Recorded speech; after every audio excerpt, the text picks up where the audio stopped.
सभी बंधुओं को जय बुद्ध जय भारत। आज हम लोग लबकनी ग्राम में श्री भीम यादव जी के यहाँ उपस्थित हुए हैं और आज विश्व गुरु के नक्शे कदम पर चलते हुए एक शादी संपादित कराई गई है, जिसमें हमारे पूजनीय भंते जी लोग हैं, कुशीनगर से चल के आए हैं। हमारे साथ आदरणीय चंद्रभूषण यादव जी हैं, यादव शक्ति के नाम से जाने जाते हैं। आप डुमरी के रहने वाले हैं, नाम के मोहताज नहीं हैं। तमाम हमारे बहुजन साथी हैं और क्रांतिकारी विचारक लोग हैं जो समाज के प्रति समर्पित हैं और लगे हुए हैं। ऐसे में आज हम लोग एक साथ हैं और हमारे साथ माननीय जी हैं। मैं इनसे जानना चाहता हूं सर, ये जो दो विचारधाराएं हैं जिनका टसल होता चला आ रहा है और बुद्ध जिनको विश्व जानता है, क्या ऐसा हुआ कि वो यहाँ से मतलब लुप्त हो गए और उनके ही लोग उनको जानने में, उनको समझने में परेशानी महसूस कर रहे हैं?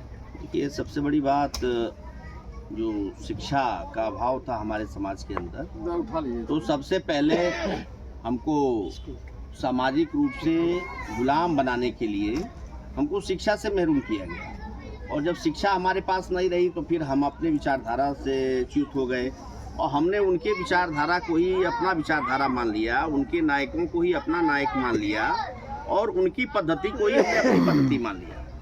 लेकिन जो शिक्षा बढ़ रही है, जो हमारे समाज के लोग पढ़ रहे हैं और हमारे समाज के लोग शिक्षित हो रहे हैं, तो वो सारी चीज़ें जो छिपी हुई हैं, जिस तरीके से नालंदा विश्वविद्यालय था उसके ऊपर मिट्टी का टीला बना हुआ था, आज खोज करके निकाला गया और पता चला कि नालंदा हमारी यूनिवर्सिटी रही, तक्षशिला हमारी यूनिवर्सिटी रही। उसी तरीके से जो चीज़ें छिपी हुई थी समाज के अंदर, शिक्षा के साथ वो चीज़ें जो है बाहर निकल कर आई हैं और उन चीज़ों को हम सभी लोग जान पाए हैं। और बुद्ध जो लाइट ऑफ एशिया कहे जाते हैं और दुनिया में बुद्ध के सिद्धांत को, बुद्ध के विचार को, जो हमारे देश का मनुवादी शासक है, वो मनुवादी शासक भी आज की तारीख में जब दुनिया के देशों में जाता है तो कहता है बुद्ध के देश से आए हैं, हम युद्ध नहीं चाहते हैं, हम बुद्ध के संदेश को, शांति को लेकर आए हैं, हम अहिंसा को लेकर आए हैं, हम युद्ध नहीं चाहते हैं। तो वो वहाँ पर जाकर नहीं कहते हैं कि हम राम की धरती से आए हैं, हम कृष्ण की धरती से आए हैं, हम शंकर की धरती से आए हैं। वो दुनिया के देशों में जाते हैं तो कहते हैं हम बुद्ध की धरती से आए हैं। तो इसलिए आज जो बुद्ध की वैचारिकी है, जो बुद्ध का विचार है, जो समता का, समानता का, और वही विचार हमारे देश के संविधान में भी है। तो हमारे देश का संविधान भी हमारे देश की जो उद्देशिका है, उस उद्देशिका में भी वही समता और समानता, जो बुद्ध का सिद्धांत था, वही है।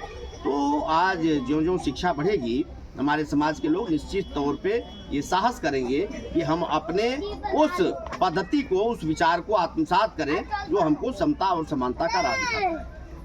और सर एक सवाल और है कि क्या जो हमारे पढ़े लिखे लोग हैं, जो चीज़ों को जान रहे हैं, जो पहले नहीं जान पाए थे, सोशल मीडिया आने की वजह से घर घर विचारधारा पहुंच रही है, घर घर बुद्ध, पेरियार, फूले, मार्क्स और ललित सिंह यादव जी जैसे लोग पहुंच रहे हैं, आप जैसे लोग पहुंचा रहे हैं, हम जैसे लोग भी पहुंचा रहे हैं, भंते जी लोग भी लगे हैं। तो आपको सर परिवर्तन कुछ दिखाई देता है कि लोग अब धीरे धीरे अपने घर वापसी कर रहे हैं? चेंज तो है ही है ना, चेंज है तभी तो आज यहाँ पर भी कार्यक्रम हो रहा है। लोग जानना और समझ, जैसे कुछ चीज़ें तो ऐसी है कि जैसे जान करके और साहस लोग नहीं कर पाते हैं कि हम कैसे इसको तोड़ें और कौन क्या कहेगा। जब तक हम इस बात की परवाह नहीं छोड़ेंगे कि कौन क्या कहेगा, हमको इससे क्या मतलब है कि कौन क्या कहेगा, हम इस बात को हिम्मत करें, इस बात के लिए साहस करें कि हमको उन रूढ़ियों को, उन अंधविश्वासों को, उन पाखंडों को तोड़ना है जिसके जरिए हमको सामाजिक रूप से गुलाम बनाया गया है। तो निश्चित तौर पे परिवर्तन होगा और वो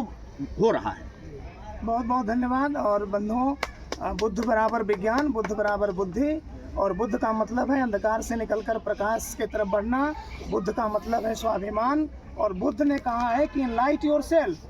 तो इसी बात को लेकर के हमारे महापुरुष और आप जैसे कर्मठ कार्यकर्ता और सभी लोग जो है आगे बढ़ रहे हैं। हम लोगों का भी प्रयास रहेगा कि आने वाले समय में लोग चीज़ों को जानें और दूध का दूध, पानी का पानी करें। आप सभी लोगों को बहुत बहुत शुभकामनाएं। वर और वधू पक्ष के दोनों लोगों को शुभकामनाएं। हम कामना करते हैं कि ऐसी चीज़ें और ऐसे कार्य हम लोग नियर भविष्य में बहुत तेज़ी से करेंगे। जय बुद्ध, जय भारत, जय विज्ञान। बहुत बहुत साधुवाद।